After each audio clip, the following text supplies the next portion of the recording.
അപ്പോഴേ നമുക്ക് ഇച്ചിരി പഴങ്കഞ്ഞി കുടിച്ചാലോ? സമയം ഒരു 10-11 മണിയൊക്കെ ആയി കേട്ടോ. എനിക്കിപ്പോഴാണ് ഇത് കുടിക്കാൻ സമയം കിട്ടിയത്. ഇതേവരെ പണിയായിരുന്നു.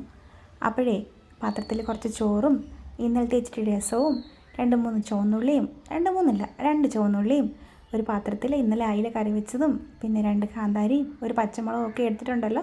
ഞാൻ അകത്തിരുന്ന് കുടിക്കാൻ നോക്കിയപ്പോൾ ഉണ്ടല്ലോ ഒരു രസമല്ലേ. അപ്പോൾ ഇതേപോലെ വെളിയിൽ വന്നിരുന്ന് ഞാൻ കുടിക്കുമ്പോഴാണ് ഒരു സന്തോഷം. നല്ല മഴക്കോളൊക്കെ ഉണ്ടായിരുന്നു കേട്ടോ, നല്ല കാറ്റും ഉണ്ടായിരുന്നേ.